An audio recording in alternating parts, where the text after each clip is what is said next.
Hello hi friends. तर सोलापुरी रेसिपीमध्ये आपलं स्वागत आहे. मी आहे धनश्री. असा नॅपकिन घ्यायचा आणि हे पहा एक असं ताट घेतलेलं आहे. थोडंसं मीठ टाकायचं. आपण आता ही 5-6 चपातीची कणिक मळून घेणार आहोत. त्या हिशोबाने मीठ टाका, थोडंसं टाका, जास्त खारट चवीपुरतं. आणि असं मी चाळून घेणार आहे. 2 चाळण्या चाळून घेतलेलं आहे पीठ. व्यवस्थित चाळून घ्या. असं हे पहा, हे चाळून झालेलं आहे. थोडंसं मी लावण्यासाठी पीठ साईडला काढून घेते. हे पहा, आता हे आपण पाणी घेतलेलं आहे आणि हे पहा थोडं थोडं करून पाणी घाला. एकदमच पाणी घालू नका, ह्यामध्ये थोडं थोडं करून घाला. हे पहा असं.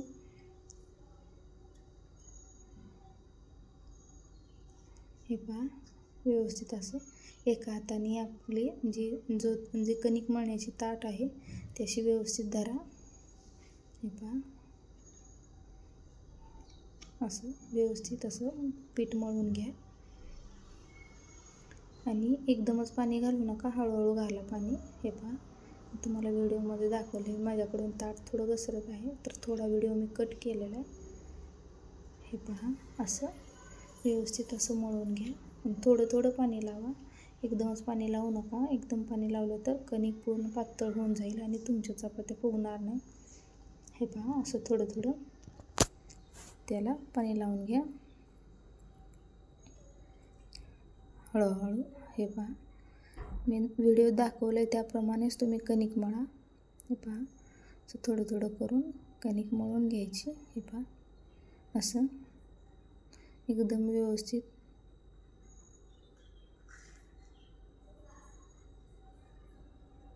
कणिक मळून घ्या तुम्ही. हे पहा, आता ही कणिक मळून झालेली आहे. आपण त्यामध्ये थोडंसं तेल टाकून घेऊया. तेल टाकल्यावर अजून थोडी मऊ दिसायला लागेल आणि थोडंसं अजून थोडं मळून घ्यायचं. नंतर थोडंसं तेल टाकल्यानंतर हे पहा, मी आता थोडंसं तेल टाकून घेते. मी तेल टाकलेलं आहे. आपलं जे रसोईमध्ये आपण जे वापरतो किचनमध्ये तेच तेल टाकायचं आहे. हे पहा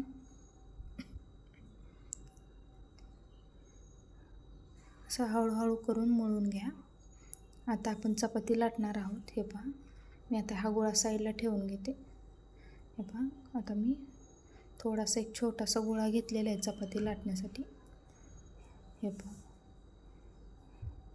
दिसते का तुम्हाला? हे पहा, अशी चपाती लाटून घ्यायची. थोडा रेस्टसाठी तुम्ही कणिक ठेवू शकता 1-5-10 मिनटं. आता थोडंसं आपण तेल लावून घेऊया आणि हे पहा, मी थोडंसं पीठ टाका त्यावर आणि हे असं फोल्ड करून घ्या. त्रिकोणी आहेत तशी चपाती लाटा. हे पहा असं त्रिकोणीच करून घ्या आणि सगळ्या ज्या त्याच्या कडा आहेत त्या बंद करून घ्या. हे पहा, मी बंद करून घेतलेले आहे. हे पहा, आणि पहिला त्रिकोणी बाजू आपल्याकडं करायची आणि ज्या 2 बाजू आहेत त्या अपोजिट साईडला करायच्या आपल्या, म्हणजे चपाती व्यवस्थित गोल पण होईल आणि नंतर त्यानंतर त्रिकोणी बाजू लाटायची आहे, म्हणजे व्यवस्थित चपाती गोल होईल आणि फुगेलही. हे पहा, कडा पण लाटून घ्या त्याच्या. खूप जाडसर अशी चपाती ठेवू नका. हे पहा, मी व्हिडिओमध्ये दाखवले तुम्हाला, म्हणून व्हिडिओ तुम्हाला व्यवस्थित समजावं याकरिता मी व्हिडिओ कुठेही कट केलेला नाही. हे पहा असं व्यवस्थित अशा कडा लाटून घ्या. हे झालेले आहेत लाटून. आता आपण कुठं जाड राहिलेले ते बघूया त्याच्या कडा वगैरे, आणि ते आपण आता मस्त असं आता आपण तव्यावर चपाती टाकलेली आहे. हे पहा, एका बाजूने व्यवस्थित भाजली. आता दुसऱ्या बाजूने भाजून घेऊ. हे पहा मस्त कशी अशी टमटमीत फुगली. हे पहा, हे पहा आता दोन्ही बाजूने भाजलेली आहे थोडी थोडी. तर आपण थोडंसं असं तेल लावून घेऊया त्याला. मी हातानेच लावते, तुम्ही उलथण्याने वगैरे लावू शकता किंवा ब्रशने. हे पहा मस्त अशी सुंदर चपाती भाजलेली आहे. हे पहा, आता आपण दुसऱ्या बाजूने भाजू. इकडून थोडी थोडी भाजायची राहिले आणि हाय फ्लेमवर चपाती भाजत जा, म्हणजे चांगली टमटमीत फुगेल आणि चांगली भाजेल. नाहीतर तुम्ही लो फ्लेमवर भाजली की अशी कडक होईल, मऊ लुसलुशीत होणार नाही. हे पहा, इतकी सुंदर ही चपाती झालेली आहे. हे पहा. आता आपण फोल्ड करून थोडे थोडे त्याच्या कडा आपण भाजून घेऊया. पहा, कडा पण मी भाजून घेतलेले आहेत त्याच्या. मस्त अशी सगळीकडून भाजून घ्या, कुठेही ठेवू नका. ही एकदा अजून एक चपाती करून दाखवते पहा. त्या व्हिडिओमध्ये व्यवस्थित दिसलं नसेल तर आपण पीठ लावून घेऊया पहिला मस्त असं. हे पहा.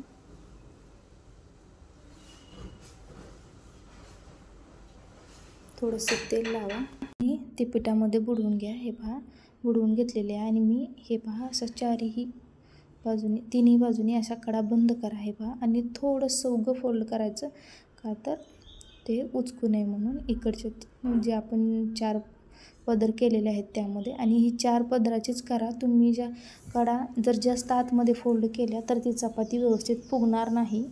हे पहा, मी मगाशीच्या तुम्हाला चपाती दाखवलेली व्यवस्थित. तर ही पहा, मी तुम्हाला आता ही फास्ट दाखवते. थोडी व्यवस्थित अशी लाटून घ्या. लाटून घेतलेली आहे. पहा, झाली आपली लाटून. कुठेही व्यवस्थित अशी गडी पडलेली नाही आहे. पहा, मी गोल आणि गरगरीत अशी चपाती लाटलेली आहे. त्रिकोणीच चपाती गोल करायची. हे पहा, आता मी ही चपाती तव्यावर टाकून घेते. हे पहा, व्यवस्थित असं दोन्ही बाजूनी भाजून घ्यायची. हे पहा, भाजून घेऊया. एका बाजूने भाजलेली आहे, आपण ही आता दुसऱ्या बाजूने भाजून घेऊया. आणि हा जो तुम्ही काळा तवा पाहताय, ह्यावर इतक्या मस्त आणि छान चपात्या उमटतात. हे हा अँड्युलमचाच तवा आहे, पण इतका सुंदर चपात्या मी आधी खूप म्हणजे स्वच्छ घासायचे, पण आता हा काळा तवा आहे यावरच खूप सुंदर. हे पहा, अशा कशा छान चपात्या होतात. आणि बघा, आपली चपाती मस्त टंब अशी फुगलेली आहे. हे पहा, तुम्ही व्हिडिओत पाहू शकता. हे पहा, जास्त त्याला दाबायचं वगैरे नाही, उलतण्याने वगैरे. जर तुम्हाला जास्त हाताला पोळत असेल तर हे पहा, असं उलत नाही, त्याने तुम्ही पलटू शकता. हे पहा, असं आपल्या नवनवीन अशा कोल्हापुरी रेसिपी आपल्या चॅनलवर येतील. तर तुम्हाला व्हिडिओ आवडत असेल आपला, तर आपल्या व्हिडिओला लाईक करा, शेअर करा आणि आपल्या चॅनलला सबस्क्राईब करा. तर हे पहा, आपली चपाती भाजलेली आहे. त्याच्या व्यवस्थित कडा वगैरे भाजून घ्या. हे पहा, आता मी तुम्हाला कडा पण भाजून दाखवते त्याच्या. आणि आता चपाती आपण ही काढून घेऊया भाजलेली आहे. हे पहा. धन्यवाद.